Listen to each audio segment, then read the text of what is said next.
Hiya. God, where to start, right? So much good stuff that we've seen already. Tiff was talking about Simon Sinek, one of our favorite guys. You know, that whole idea, people don't buy what you do, they buy why you do it. I want to try and talk to you a little bit about that. I want to talk to you a little bit about what Bruce was talking about, how we need to protect creativity. But I really want to talk to you about, it's really, really hard to do what we do. It's freaking hard. You guys know it's hard. You're about to go out into the business. I'd like to talk to you guys in a minute, actually, about innovation and some of the stuff that we're doing and how we can help, because it's terrifying, and it's really hard, and especially when you're in a separate territory as well, and when you're out maybe here in Exeter, sometimes you're trying to look over your shoulder to see what the other cities are doing, and you want to get that competitive advantage. So I want to try and cover a little bit of that, because I think, to your point, Tiff, that whole thing, people don't buy what you do, they buy why you do it. I think the bigger issue is when he talked about community in that talk. And he said, the goal in business isn't to sell to people who need what you have, it's to work with people who believe what you believe, right? And that's why this conference, by the way, is fucking awesome. Forgive me for swearing, I know we're in a church, but this doesn't happen very often, where you've got so many people aligned around a common set of values and beliefs, trying to change the world in some way, and such eclectic talks, like my head's spinning, and it's like we need to go and sit in a dark room and process what's happened. I was talking to a guy last night in the back room. He says, what are you going to talk about tomorrow? And I said, well, we're going to talk about some trends and some of the stuff that we're doing at IBM. We're doing some pretty cool stuff. Maybe try and see if we can inspire and encourage some people about the future. He's like, you've got no idea what the future is. Okay. He's like, we all know that the future is going to be different. I was like, okay. He said, do you know what you are, Jeremy? You know when you have those conversations, it's like, I don't, but you're going to tell me. And he said, you're a blind man. Chris, you're like this, the philosopher. You're a blind man in a dark room searching for a black cat that isn't there. I don't even know what that means. Flipping out. Anyway, so we're going to try and give this a go. I work for quite an interesting business. We're a startup. It's just we're 107 years old. We spend about $6 billion a year in research. I'm the strategy officer that travels around the world talking about what we do and why we do it, and why anybody should care, and what that might mean over the next few years. So I'm going to give you some stats. So it's going to be a lot of numbers. I'm really just a warm-up act for Suki, who's going to just kill it in about 20, 25 minutes. But we register about 9,000 patents a year. So for the last 25 years, many of you won't be aware that IBM's registered more patents than any other company on the planet. But a lot of our technology is behind the scenes. A lot of the time, you don't get to see it. Now, what I'm really, really proud about and super happy, because I don't often get the chance to share some new stuff, I'm going to share a case study today that I've never shared before. Which is going to be awesome. And it is going to involve some big stuff, but I promise you it's going to be so accessible for everyone in the room with any budget that you can go and play with it and mess with some of this stuff. Because the whole misconception we're going to talk about AI is that it's this great, big, expensive, scary thing that's going to happen at some point in the future, and it's unaffordable. I think what happened when me and Drew met, and Andrew and the team a few years ago with social media back in sort of 2009, 2010, there was that idea that social media can help the small brands compete with the big brands because now it's a level playing field. And that doesn't really work anymore. We'll get to that in a sec. But what things like AI are going to allow you guys to do is to go and compete with the big companies on a level playing field for a very low cost of entry in a way that you've never been able to do before. So I thought we'll cover a little bit of that. But really just to try and set things off to frame it. So we're going to go and try it, and we're going to pick on someone in the audience in a minute. We're going to feed everything that you have ever said on Twitter in your entire history, including all your replies, into Watson, our AI, and it's going to do an instant personality profile. So somebody get ready for us to do that. I promise you it's going to be fun. It's not going to be sketchy. I don't need your password. I want someone's name or someone's, so we got a volunteer already. Here's the thing, right? I talk about big data, and I'm heavily involved in quantum and a whole bunch of other exciting projects that we have around the world. But we forget to have fun. This is a guy called Stephen B. Johnson. He's a good friend. He's an absolutely awesome guy. He's an anthropologist, did a fantastic TED Talk. This TED Talk is gorgeous. Chris Anderson, editor. I love Chris Anderson. He talks about how presentations are really presents to the audience. You want to try and give people a gift. It's the best way to really look at a presentation, I think. What he was doing when he put this together was he was talking about how the history of innovation has been driven by play. Right? The history of innovation has been driven by play. In fact, just go forward one more. Just listen to this. You'll find the future wherever people are having the most fun. So that idea that when you look at that video, really what he does is he tracks the history of innovation and new technology, and he shows how every single one has come from just people having fun. You know, people just playing with it. And it's like you need to play with the technology before it has some type of commercial intent. Most of the brands that I work with are looking for how they can monetize everything straight away, and we don't give people time to play enough with some of this technology, because a lot of it's emerging, and you've got huge issues around morality and ethics. We talked a lot about innovation today, right? All innovation is doing everything that everyone else is doing a little bit faster, right? That's all innovation is, the old thing faster. Disruption's something completely different, and we bounce that around like it's some buzzword, but disruption is just doing a new thing that makes the old thing completely obsolete. It's entirely different. Bill Gates has got a lovely quote. He says, if it ain't broke, don't fix it. It doesn't apply anymore, because if it ain't broke, you know, it's irrelevant. It just doesn't work. It's like you've got to have this constant iteration of stuff, and you've got to look at some type of disruptive technology. And that's really what I wanted to show you, because some of the stuff that we've invented, and we've invented a lot. We've got 5,000 people in our research team. We've got 380,000 employees. We turn over about $90 billion. And we play with most of our technology before it comes commercial. We've got 6 Nobel Prize winners. Some of the stuff that we built, this was 97. Anyone remember Deep Blue years ago? Right, when Deep Blue and Gary Kasparov said, IBM's destroyed my life, and he said, this is the tipping point of intelligent machines taking over. I interviewed him for my podcast, and what he actually said a couple of months ago was really the best combination's a good human plus a machine working together. It's not the machines on their own doing absolutely crazy things, but we built a computer to try and play chess. We just built it for a little bit of a laugh. And then what we did is we tried to build another one for Jeopardy. Maybe some of you saw that. This became the origins of Watson, 2006. Matured in 2008, and in 2011 we won this game show that was absolutely ridiculous at the time. It's using natural language processing, sarcasm, humor, and Watson's competing against the 2 top players that they've ever had, and he won. And again, this was artificial intelligence is coming of age, and it's going to do absolutely ridiculous things. Now, what's interesting about this stuff, especially when we talk about belief and purpose and values, is that once you've had fun, done something with it, then you need to do something useful with it. Now, what's fascinating about a lot of the stuff that we've played with, and I'm going to show you 2 examples in a minute that are brand new that you can mess with. I'm also going to show you where you can go to get it, by the way, for free. As soon as it works, we put it into something useful. And in 2011, we went straight into oncology for Memorial Sloan Kettering, and we're trying to help physicians look around how to try and not just find cures for cancer, but try and help the physicians to make the right decisions for patients at the right time, just using obscene amounts of data that humans just can't process on their own. Now, let me just give you some numbers really quick. Again, these look like some of them are big enterprise numbers. Some of them may feel like they're not relevant to you. I promise you they are, and I'll tell you why in just a second. This is all brand new data. I spent a lot of time with our research teams, and I thought if I could just share with you 4 or 5 numbers really quick. I'm not going to dwell on them, so take pictures. You can have the slides after if you're interested. 3/4 of the top brands are going to lose 1/5 of their brand equity by 2020. That's the reason. A lot of it's social media doesn't work anymore. There's a lot of there's ad blocking and avoidance, corruption in the ad supply media chain. The fact that Facebook and Google own 70% of digital media is a nightmare. They know more about your customers than you do. That shouldn't be the case. And a lot of this, where you've got brands now taking control, is causing this lack of brand equity because consumer behavior is changing so quickly. I'll give you a couple of use cases for that as well. One of the issues is that no one wants to give data. You guys are trying to get data for your apps, right? I used to work at Adobe, Salesforce, used to work at Facebook. Everybody used to log in with Facebook Connect. Remember? People used to give you email, your mobile. A lot of that stuff doesn't work anymore. 55% of consumers don't want to give any data to marketers ever again. What does that mean for us in marketing, trying to do our things? It's a nightmare. Here's one of the big ones, social media. We're all social media people. In fact, I met the guys from Like Minds through social media. The more emotional a piece of content is, usually music, TV, fashion, film, and sport, the more emotional it is, the higher the likelihood that all of those conversations now take place in a private messaging app, not in any public network, which means that none of us can see it anymore. So that's a big challenge, call it dark social, but in many cases, especially B2C, 90% of all those interactions, now we can measure Twitter, we'll mess with it in a second, but that's like 6% of the conversation. It just doesn't apply anymore in a lot of industries. It's changing everything. What about this one? Recent review, 67,000 executives, only 2.5% of them have got marketing experience and didn't think marketing was useful in the boardroom, even though we're on the front lines trying to convince people, here's how you connect with people more emotionally. You understand the customer point of view. And marketing is now the least trusted profession in the boardroom. In fact, 80% of execs don't even trust their CMOs anymore.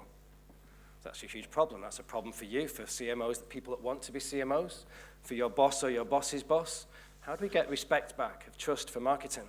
when we've kind of violated it so badly over the last few years. You know, we all know the stories, taking people's data and doing bad things with it. And here's the last one before I give you a couple of examples. This is a great one. We were talking about this before. I love Bruce, by the way. I've got the biggest man crush on Bruce. I just love him to bits, talking about productivity. The average employee now wastes 1 day a week searching for stuff, helping them to do their job. It's a true story, 19.8%. Just searching for things. So what if you could have a system or an AI or something that could help to automate that stuff? Now, we're going to look at the balance in a second of like at what point you try and automate creativity and when you don't. But the challenge is we waste so much of our time doing bad things that's a complete waste of time with reports and stuff that we don't need to. And we could maybe change the way that we work. And I want to give you a couple of examples of how an AI might help you guys do that. Now, the reason that I think this is important, and this is why please don't dismiss this as this is just like an IBM tech talk with a whole load of data and, you know, we'll get onto the fun stuff later on. Like this matters to all of us.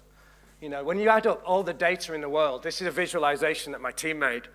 90% of all the data in the world was created in the last 12 months. All the data in the world, 12 months. And about 80% of that is unstructured, which is all your social and voice and visual and emails and IoT connected devices, all that kind of stuff. And most businesses only measure about 0.5% of it, even though a third of it is useful. So for new businesses, that's the biggest, by far, that's the biggest opportunity. It makes sense of the data you've got. It's growing at a rate of about 2.5 quintillion bytes of data every day, which is pretty much a company the size of Google is now being invented every 24 hours. Now, the reason that's important to us is because we've got to make sense of all of this stuff as we go about in business and we try and filter out that noise to try and find some sort of meaningful information. And it's only going to get worse. By 2020, 2021, we reckon that there's going to be 1 million devices an hour added to the internet. We're going to be marketing to people and machines and algorithms. What's that going to feel like? How do we market to machines and algorithms, not just people? Instead, I wanted to try and give you an example. I just want to show you something that happened this year for the first time. This is my office for a week of the year. Having a little bit of fun, playing with technology. Wimbledon's fascinating. They have 70 million fans. And a lot of them aren't tennis fans, they're Wimbledon fans. So we've got to try and keep them engaged in a very, very small window and try and provide something really compelling, because even though Wimbledon's phenomenally big, the team's actually incredibly small. Watch this short clip. It's about 60 seconds long, maybe. And see if you can notice anything different about it.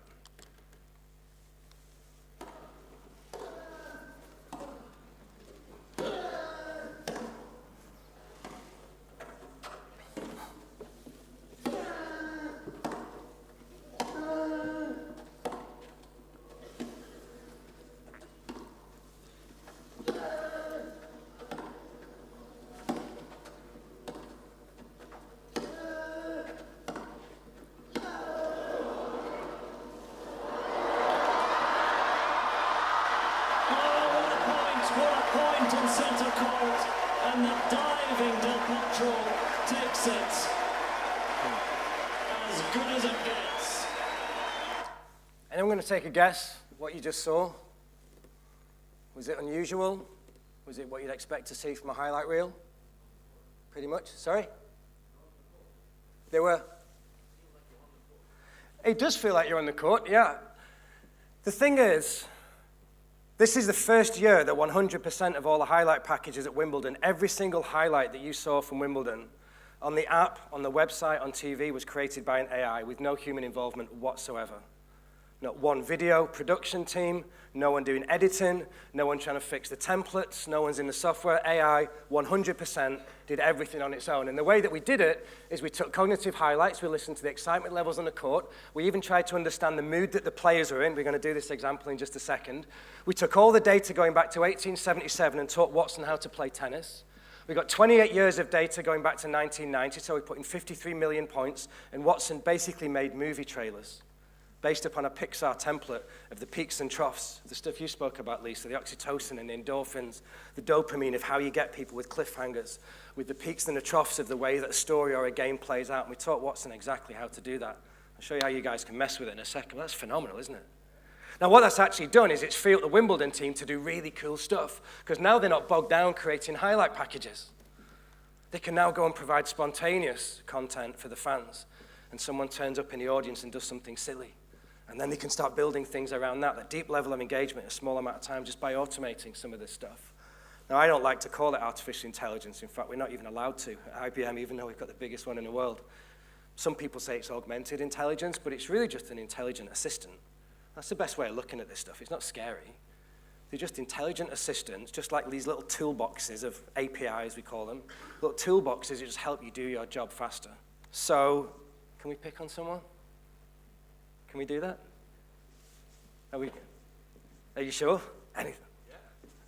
So what we're going to do, this is going to be brave, you're going to give Drew at the back, my helpful, glamorous assistant, is going to feed everything that you have ever said on Twitter, including all your replies, your retweets, the whole thing, into Twitter, and we're going to do an instant personality profile. So here we go. Twitter, so this is something called Personality Insights. The most interesting part of what you're seeing is really the way that the world is changing is that it's more important to understand the mood of an audience in the last 10 minutes than it is to understand what they did ages ago. You know, at Facebook, we're measuring thousands and thousands of attributes. A lot of that doesn't even matter anymore. The only thing you really care about is what mood was the audience in a couple of minutes ago. So if you can do that for a brand or a piece of video or every single customer, this is what AI can do. So there we go. We've got a sample of your tweets. So we're going to analyze it. This is doing 10 million records a second, by the way. Freaking awesome. You are a bit indirect, tranquil, and heartfelt. Oh, that's nice. You have a strong desire to yourself, authority challenging, prefer to challenge authority, motivated to seek out experience that provide a strong feeling of discovery. You're unconcerned with tradition and taking pleasure in life. And you prefer activities with a purpose greater than just personal enjoyment.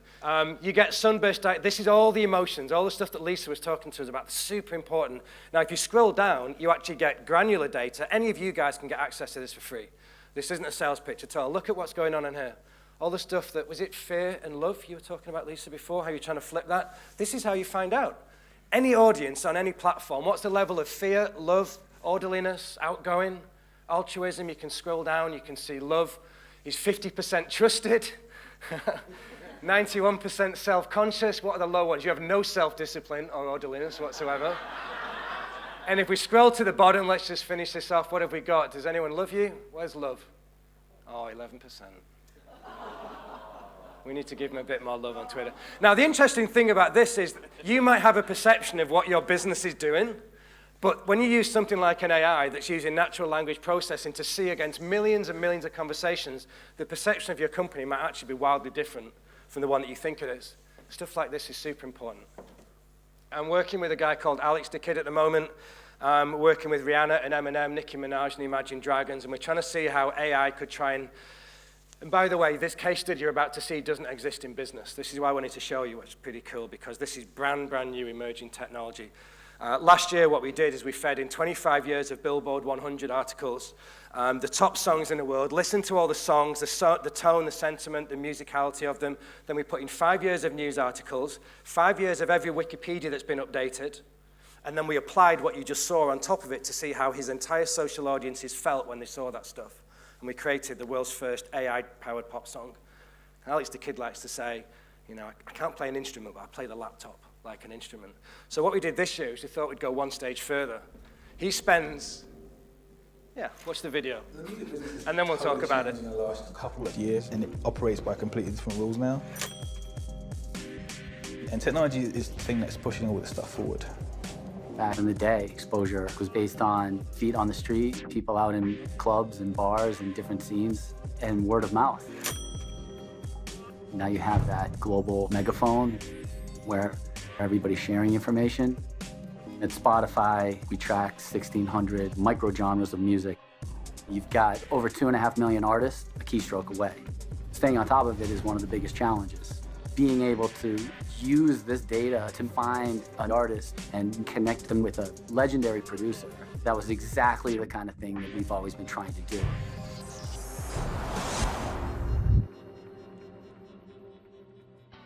Here at IBM Watson, we are speeding up the discovery of an individual artist. So we're using IBM Watson to shape the way in which producers can find artists through social media. Looking for artists, that's pretty much like probably 50% of my day every day. I never stop working, ever. I'm super excited about her. I love her ambition and what she's trying to do. She plays, she writes everything. She really is an old soul. She's definitely someone I think could be around in 10 or 20 years. We really needed another voice to make the song great. For us here at IBM, what we're doing with Watson is helping Alex to narrow down his search for his next artist. Our main task is to find new avenues so artificial intelligence can see the world in the way in which humans see the world. We're going to be using an artificial intelligence-powered search to look through all the emotional data for a huge amount of artists on Spotify and the way they're expressing themselves online.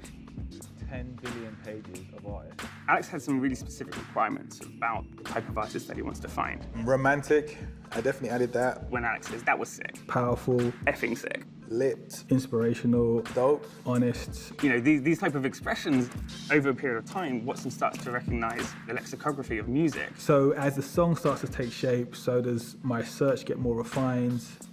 As well as recognizing what it means when Alex says, hey, I'm looking for someone that is like this. Turn up the beat, girl, and a homie you can toast, and bring out Ciroc, cause I rock the East Coast. I'm not surprised Watson served up Rhapsody because that's exactly what I wanted without knowing I wanted it. For months, too weak to lie about how I feel about you. Too gone to lie about how I feel about you. Two lies I tell if well I lied and tried to say I ain't wanna lie around you. That's the truth. It's in her spirit, I had to let this loose. Go.